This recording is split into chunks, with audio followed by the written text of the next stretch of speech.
Manifiesta que él no se ha enterado que el Ministerio Público ha hecho situaciones de preservar el patrimonio que él tiene, que se supuestamente, porque yo no lo he visto, se iba a pasar a otra gente. Si se comprueba en un juicio luego de esta entrevista de que eso sí pasó, ahí se puede levantar el velo corporativo y él tiene que responder perfectamente con su patrimonio personal. ¿Qué lectura y qué mirada le das a esta situación 2 semanas después y después de la entrevista de esta mañana del gerente de la empresa propietaria de la discoteca Jet Set?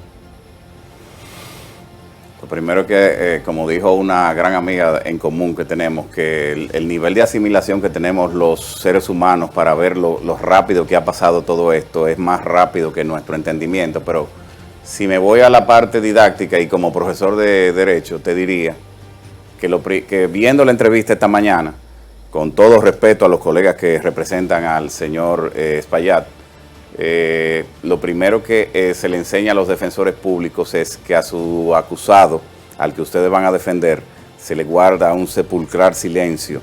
La mejor forma de defender a una persona es guardar silencio, porque la persona no tiene conocimientos técnicos en el asunto, legales en el asunto, y sobre todo de estrategia a futuro legal. Entonces, si yo hubiese sido el abogado, con todo respeto, reitero, a los abogados de Espaillat, yo le hubiese dicho que esta entrevista no iba. Pudiese haber sido... Pero es que entonces, perdóname Cirilo, palo si boga y palo si no boga, porque las grandes críticas o las mayores críticas que él ha recibido ha sido precisamente porque se ha mantenido en silencio, porque no ha hablado, y entonces habla y también estaría mal. O sea, ¿qué debería entonces él hacer? Dije que era de una manera didáctica, pero tengo que confesar aquí que ya yo soy abogado de 3 familias que van a presentar su demanda, su querella en su momento. Y como abogado que también tiene que ver lineamientos de estrategia, la entrevista no le favorece al imputado en ningún sentido. Todo eso que él dijo ahí, lo dijo de manera pública, delante de todos, que no se había hecho una inspección, que eso pesa demasiado en el juicio. Eso es lamentablemente sepulcral para él. Entonces esa entrevista será material de sí, claro que sí, y ya es pública. Justicia. Y ya es pública, claro que sí. No solo que no hubo inspección, porque podría ampararse en el hecho de que tal vez el Estado o las organizaciones del Estado no cumplieron su rol. Es que dijo otras cosas en las que quedó expuesto. Demasiado. Por ejemplo, lo que se refiere al tema de impermeabilización, donde él dijo que, bueno, que a veces contrataban empresas, pero que otras fueron sus empleados, porque ahora venden unas planchas. Eso no es así. El que sabe de eso y quiere hacer un trabajo adecuado, porque aunque no se ve, esa es una de las razones que lastima cualquier estructura, las filtraciones y una impermeabilización o no hecha o mal hecha o con productos no adecuados puede complicar más el asunto. Para poner un ejemplo. Y otro ejemplo de lo que lo complica, de lo que él dice, él manifiesta que él no se ha enterado que el Ministerio Público ha hecho situaciones de preservar el patrimonio que él tiene, que se supuestamente, porque yo no lo he visto, se iba a pasar a otra gente. Si se comprueba en un juicio luego de esta entrevista de que eso sí pasó, ahí se puede levantar el velo corporativo y él tiene que responder perfectamente con su patrimonio personal. Adrián. Bueno, mira, definitivamente que hay muchas formas de entender y de interpretar lo que vimos en la entrevista. Puede hacer análisis puramente legal, o puede verlo desde el punto de vista sociológico de la comunicación, que yo creo que ahí él falló. ¿Por qué? Porque la misión de esa entrevista no era que, como lo veo yo, no podía ser que él entrara a explicar un sinnúmero de detalles técnicos de por qué ese techo se cayó o no se cayó. Sino él tenía que intentar conectarse con las emociones de la gente que está sufriendo eso. Y yo creo que ahí él falla. Yo creo que la entrevista falla no porque él no deba hablar. Porque lo que pasa con el caso de Antonio Espaillat es que aparte de que él es el propietario de la discoteca, él es una persona con un alto reconocimiento público. Es decir, él está hablando porque él también tiene un perfil público del que él ha vivido y al que él le ha sacado también provecho en términos del posicionamiento y el reconocimiento social. Por tanto, él está prácticamente obligado a hablar. Ahora bien, quizás, y por eso me sorprendo, que teniendo tanta experiencia, teniendo medios de comunicación, teniendo personas quizás expertas ahí adentro, no hay un cerebro pensante que haya diseñado cómo él tenía que comunicar. Porque aquí no es lo que él dice, sino es como las cosas que él dijo. Cómo él dijo lo que dijo. Es decir, y ustedes que tienen también mucha experiencia en comunicación, saben que él tenía que intentar conectarse con el dolor ajeno, con la gente que le estaba escuchando. Eso no era para hablarle al juez. Ahí él no le está hablando a los abogados, ni le está hablando a los jueces. Ese escenario va a llegar. El escenario donde él va a tener que explicar en términos técnicos los informes, si se hizo una supervisión, si no se hizo la supervisión, eso va a llegar en el tribunal. Ahora, ese momento de la entrevista era para intentar conectarse con la sociedad dominicana, y mucha gente que le está viendo por primera vez, incluso gente que han ido a Yesé por décadas, quizás no necesariamente saben que él es Antonio Espaillá, no lo asocian a él, al grupo de medios. Era un momento para él tener esa conexión con la gente que, independientemente de que no pudiese solventar todas las interrogantes que pudiesen haber, sí pudiesen ver la parte humana de él, de que al igual que muchos de los dominicanos también ha resultado perdedor. Es una tragedia donde nadie gana nada. Entonces él tenía que tratar de ponerse del lado de los millones de dominicanos que están sufriendo la tragedia ese. Desafortunadamente yo siento que eso no, él se vio de un lado, él se vio del otro lado, del lado quizás del propietario que está de alguna manera intentando soslayar los efectos que pudiesen derivarse de la tragedia. Yo creo que sociológicamente la entrevista falla, y no he entrado, yo soy abogado, no me voy a meter en la parte jurídica, porque creo, y es lo que me sorprende, que él, teniendo tantos medios y tantas personas que saben de comunicación, no pudieron enviar un mensaje de que... orientarlo mejor. La idea era que él se pusiera del lado de los millones de dominicanos que están sufriendo eso. Vamos a conocer la mirada del psicólogo social. Braulio Espínola, lo tenemos ya en conexión remota. Braulio, ¿cuál sería su mirada? Bueno, aquí, ¿se me escucha bien? Sí, perfectamente. Bueno, aquí hay un error de base, y es que desde el inicio, en su manejo de crisis, las personas que él utilizó para asistirle, tenemos que comprender que un ser humano bajo ese nivel de estrés se puede dejar o influenciar fácilmente o puede encerrarse en una determinación. O sea, estamos hablando de que un ser puede tener dos caminos totalmente diferentes. Desde el inicio él comete un error donde él debió de utilizar, es lo que entiendo yo y varios colegas también, él debió de utilizar todos esos eslabones que él tenía de la comunicación para cooperar in situ en la zona cero. Tú tomabas de tus figuras mediáticas, los llevabas allí a ayudar, a presentarte, a conectar con el imaginario colectivo, y eso sí hubiera logrado cierta empatía.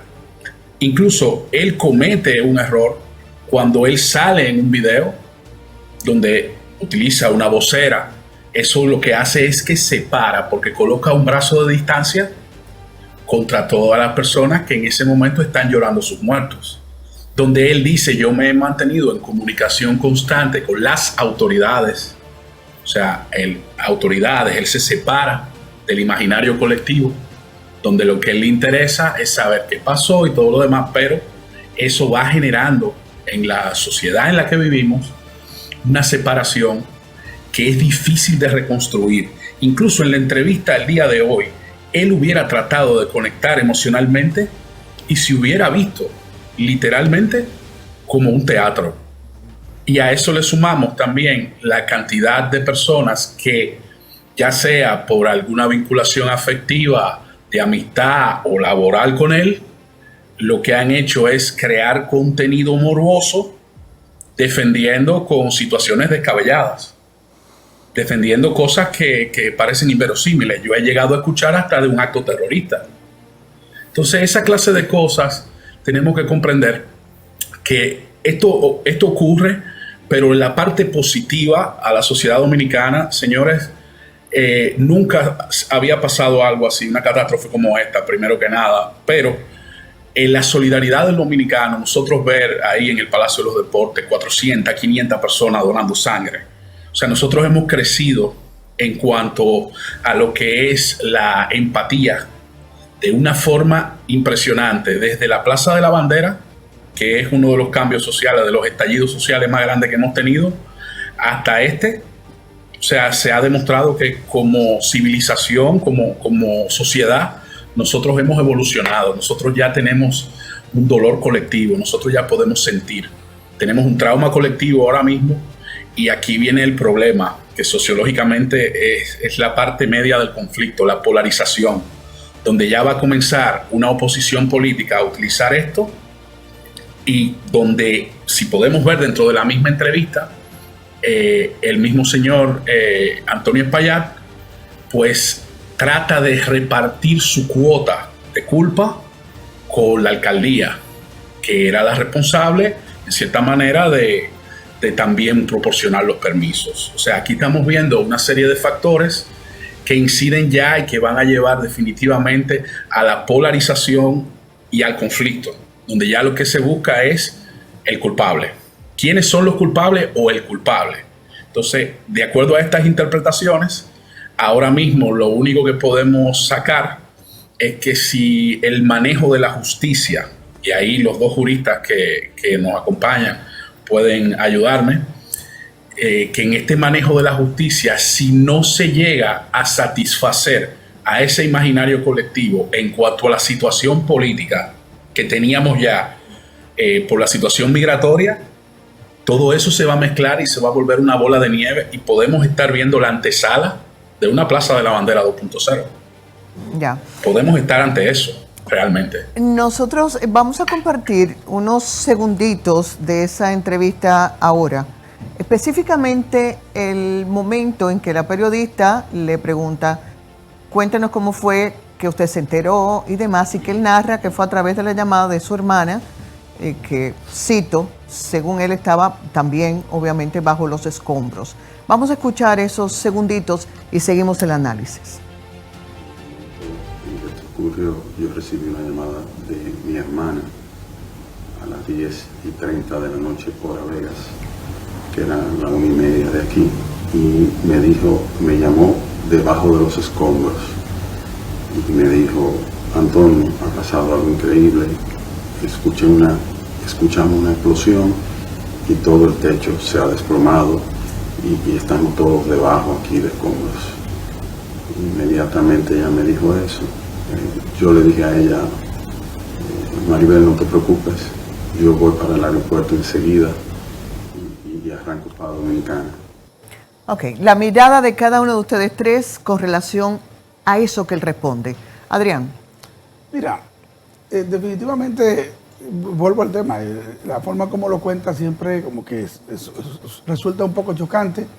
Cuando él narra el hecho de que su hermana lo ha llamado y le cuenta, lógicamente en medio del caos, tenemos que partir del hecho de que lo que está diciendo es cierto.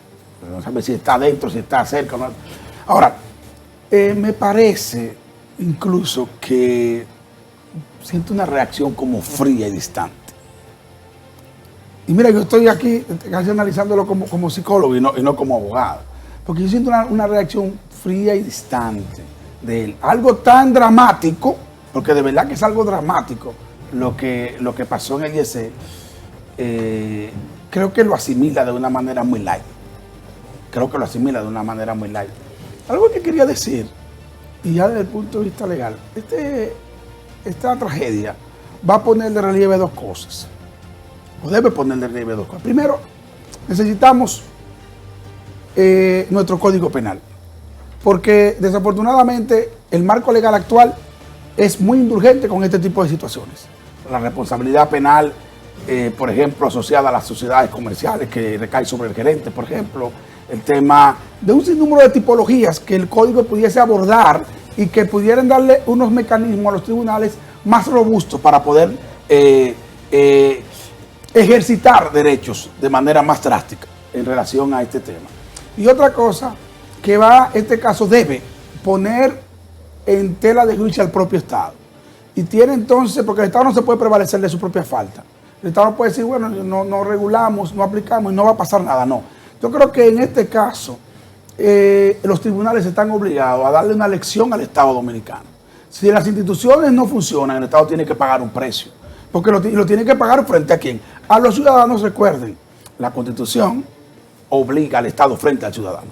Y como lo obliga frente al ciudadano, ese deber de garantía que el Estado debe seguridad al ciudadano, entonces debe resarcirlo cuando no lo cumple. Y yo pienso que este caso debe establecer un precedente.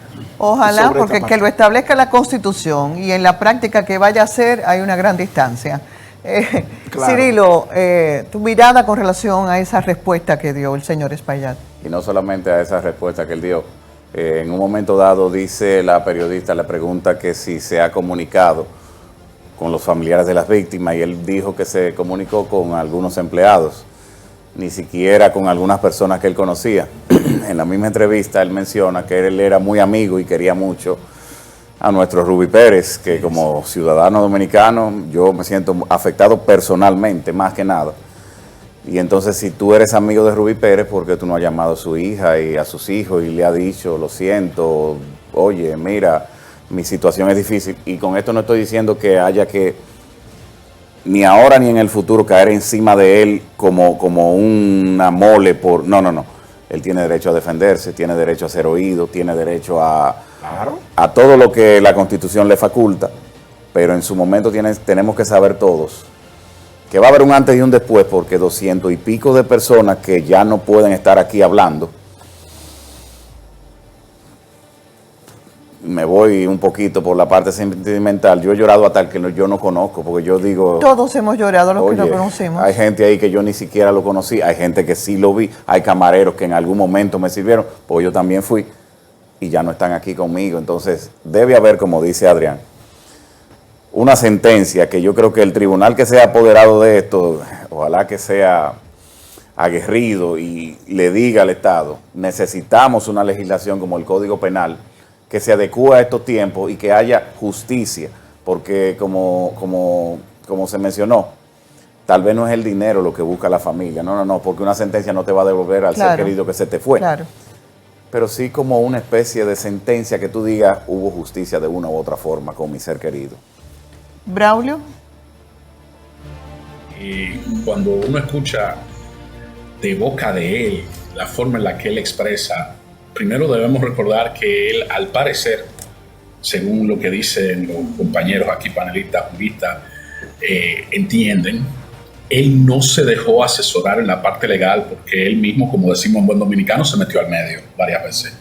Esto me parece más a mí una especie de suerte en la que él apeló a su dicción y a su libertad de palabra, que incluso tal vez hasta le ensayó, pero no le comunicó a sus abogados, en su autosuficiencia y como lo interpreta gran parte de la sociedad, de la fatal arrogancia, porque él siempre desde el inicio coloca un brazo de distancia a los demás, él se separa. Y eso es lo que ha sido su error. Una de las faltas más graves que se puede apreciar en la entrevista es precisamente la parte en la que él quiere desviar diciendo que la hermana dijo que oyó una explosión. Cuando metemos este tema de una explosión, ya lo hemos visto en otros comunicadores que no los voy a nombrar, estamos metiendo un acto terrorista que lo exime de toda culpa. Si hay un atentado terrorista, pues aquí él no ha hecho nada. Y eso la gente lo ve. Y la gente, y lo peor es que de sus mismos comunicadores es que salen estas tesis. Y la gente lo ve, y lo que la gente ve es que él está rehuyendo de la responsabilidad. Al él dar la participación, tal vez, la hermana, porque partiendo de que es verdad, la hermana oyó el estruendo de cómo se desploma el techo y a eso ya le llamó una explosión. Pero a ver, una explosión cuando sabemos que eso era un cine, y un cine en forma de cubo tiene salas separadas con una viga en centro que separa las demás paredes de las demás salas, todas esas salas fueron removidas, toda esa parte interna. Y él también miente en la entrevista diciendo que no había nada colgado del techo, porque yo iba al Jet Set y los line array, los equipos de sonido de un lado y de otro de la tarima, estaban colgados del techo. Él decía que colgaban de las paredes. Claro, no, del techo mismo. Él dijo que colgaban de las paredes. Sí. No, del techo. O sea, habían luces con trost de aluminio. No, señor Braulio, le dice Lisette que él dijo. Sí, él dice que colgaban de las paredes, Ajá. pero él miente allí porque colgaban del techo. Y ahí hay videos. Están todos los videos de toda la presentación en vivo. Uno coloca fulano de tal en vivo y el set, y uno va a ver los line array, que son esas bocinas de forma cóncava, esos parlantes de forma cóncava que se usan para conciertos en vivo, colgando del techo. Porque se colocan así. Entonces, la sobrecarga que él le quiere huir, también incluso implicando. Él dice, bueno, yo compro los aires, pero yo no sé cuánto pesan. Eso lo implica más.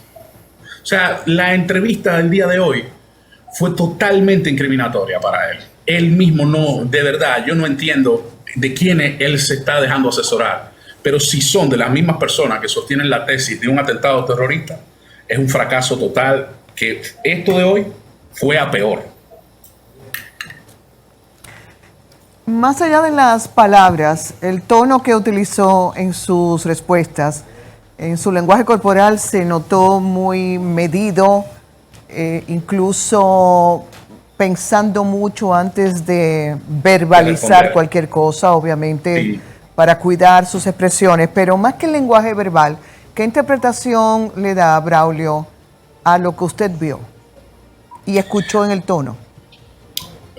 Es que vamos a enfocarnos en la imagen visual primero, luego en el lenguaje verbal.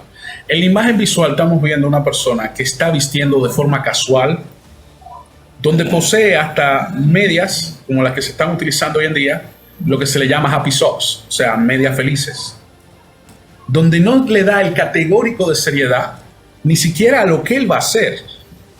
Entonces, todos esos pequeños símbolos y detalles que uno puede apreciar en una imagen de una entrevista, o sea, básicamente él no le importó. Él debió de haber salido tal vez con un fondo negro, tal vez el luto, hasta se hubiera ocupado de curar un poquito mejor la producción de la entrevista, ya que él es dueño de medios. Entonces, ahora nos vamos a la parte de lo que sería su lenguaje verbal. El lenguaje verbal, lo que ocurre es que en una situación como esta, por lo general, una persona para atreverse a hacer en la situación que él está, lo ensaya. Ahora, de que él se deje asesorar, que es lo que estamos discutiendo aquí, al parecer no lo hizo, pero sí todo el tiempo fue un libreto, pausado y pautado. Incluso el video tiene ediciones. Sí, y él sí pensó, el video sí pensó, él pensó 1000 veces, y al parecer el tiempo, no sé, no lo revisaron, no lo curó con la cantidad de personas que debieron verlo antes de lanzarlo, pero se puede ver esa mirada donde él sí que estamos viendo a una persona estresada, donde sí estamos viendo a una persona con mala noche, pero la falta de sobriedad hasta en el vestir de él lo hace quedar mal, Lo que pasa es que hay que decir y establecer que el lenguaje corporal en situaciones como esta, donde hay una acción premeditada, como yo pueda tener un libreto para decir, a veces no funciona tanto, pero si nos damos cuenta en los ojos de él, la forma en la que él mira la cámara, es tal cual como cuando nos decía a los padres de uno, no me gusta fulano, que no me mira a los ojos. Él tumba la mirada todo el tiempo, él la desvía, no mantiene una mirada frontal a la cámara, y si la mantiene, en los momentos que la mantiene, se nota que lo está haciendo actuando. Braulio, ¿usted cree que, una preguntita, ¿usted cree que Antonio Espaillat, y se lo hago también a los abogados, ¿usted cree que Antonio Espaillat debió haber dado esa entrevista esta mañana? ¿Usted cree que fue que porque se le acusaba, porque fíjense por qué le hago la pregunta y lo decía antes, lo comenzaba con Lisette, se le acusa durante todo este tiempo, se le ha acusado de que no ha dado la cara, de que no ha hablado, de que no ha expresado nada.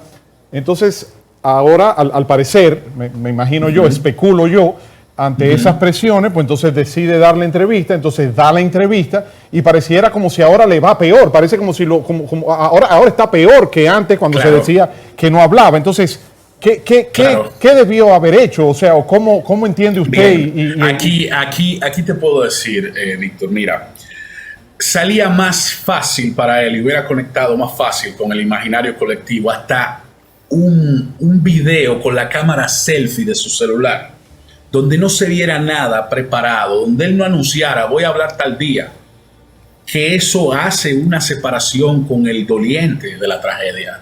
Voy a hablar tal día, como si iba a hablar el presidente. O sea, si él hubiera agarrado de la misma tragedia y hace esa conexión emocional, manda a toda esa horda de periodistas que él tiene trabajando con él a repartir botellitas de agua, a mover gente y todo eso, y todo el mundo ve eso, y él sale llorando, dando gritos, sinceramente, tal vez momentos que él sí vivió, hubiera conectado realmente. Pero al él crear una entrevista, al él nombrar un vocero, aquí caemos en ese libro de Hayek, La fatal arrogancia. Demasiado. Esa fatal arrogancia te hace creer que tú eres capaz porque tienes medios, pero lamentablemente no sabes usarlos. Él no ha sabido utilizar los medios, el poder que él tiene. No lo supo usar. Entonces es imposible que él, realmente sí, él debió de hablar, pero fue la forma lo que no lo ayudó. La forma en la que él se dirigió, la forma en la como él se ha dirigido todo el tiempo, es desacertada totalmente. Y la forma en la que sus periodistas lo defienden también es totalmente desacertado. Aquí hemos visto que hasta cuestionan a Dios. O sea, es de mal en peor. Es que realmente va de mal en peor, así como lo expresas. Hablemos del momentum. Porque el video que él anunció, o mejor dicho, que sus allegados en los medios anunciaron que él iba a publicar, vino día y medio después, ¿verdad? Esta mañana la periodista le pregunta por qué como que no apareció en el lugar, y entonces que le aconsejaron que tal vez la gente podía agredirlo. Comunicacionalmente, tal vez el aparecerse ahí destrozado, desesperado, tratando de ayudar aunque no pudiera, claro, habría sido un paliativo. Y hasta que le hubiesen agredido o que lo habrían hecho víctima. No, yo te voy, mire. Lo habrían hecho víctima. Ustedes han visto que yo me he mantenido un mártir. Miren, correcto. Miren, yo trabajo en las emisoras de Antonio Espaillat. Yo conozco a Antonio Espaillat. Yo he compartido fuera de lo laboral, en lo personal, con Antonio Espaillat, con su madre Doña Grecia, con su hermana Maribel en Yeset, con su esposa Montserrat, con sus hijos, con sus nietos. Yo conozco esa familia. Y yo sé que Antonio Espaillat no es una persona arrogante, no es una persona... Lo que más me duele de esta tragedia es la cantidad de muertes, la cantidad de familias afectadas, la cantidad de personas heridas. Esto le ha cambiado la vida a todo el mundo, pero incluyendo también a Antonio Espaillat. Y me duele mucho ver esa entrevista de esta mañana y ver todo esto que ha pasado. Y le decía yo a Lisette, yo lo conozco y yo sé que él no es así, pero no puedo negar que la percepción que hay, fruto de quizás acciones que no tomó en cierto momento o que tomó en momentos después, como la entrevista de esta mañana, hacen que la gente lo perciba de una manera que a mí me consta, y yo que lo conozco sé que no es él, pero hay 11 millones de personas, no soy yo solo. Ahora, yo les quiero decir algo a ustedes. Él me pareció, independientemente de la forma, me pareció positivo en la entrevista de esta mañana decir: yo estoy aquí, yo no me voy, yo voy a dar la cara. Sí. Y cuando yo vi esa parte que Lisette habla de que no se presentó al lugar, me recordó en una ocasión una anécdota de una persona, que me voy a reservar el nombre por delicadeza, que tenía una enemistad con otra persona, y a esa otra persona se le murió su esposa. Y esa persona estaba en la disyuntiva de que no sabía si ir a la funeraria a darle el pésame a esa persona con quien él había tenido serias diferencias políticas por la muerte de su esposa, o no asistir. Y estábamos dentro de una misma organización política. Y entonces papá le aconsejó y le dijo: mira, tú tienes esa enemistad con él y tú tienes ese conflicto con él, pero a él se le murió su esposa. y yo prefiero que tú vayas y que él te niegue el saludo y que él te irrespete y que él te ofenda o te falte al respeto estando tú presente en la funeraria, y no que se agarren ellos de decir que tú fuiste tan indolente que ni siquiera fuiste a darle el pésame, no obstante haber tú tenido una amistad con él de tantos años y compartir en una misma organización. Entonces yo creo que ahí hubo una situación de que quizás, como tú dices, Lisset, si él hubiese ido a la zona, inmediatamente llegó al país y se presenta, pero lo asesoraron, como él muy bien dijo esta mañana, para que no lo hiciera. Hay una expresión que dice, porque la comunicación es percepción, que la mujer del César no solo debe serlo, sino parecerlo. Entonces, no es el caso. No es el caso. Claro. Será todo lo que tú dices, pero no es lo que él ha proyectado ni ha mostrado. Entonces, ¿qué opinan ustedes? Si él hubiera ido a la zona cero en esas primeras horas. Bueno, mira, yo no me inscribo en la tesis de que él debió estar ahí.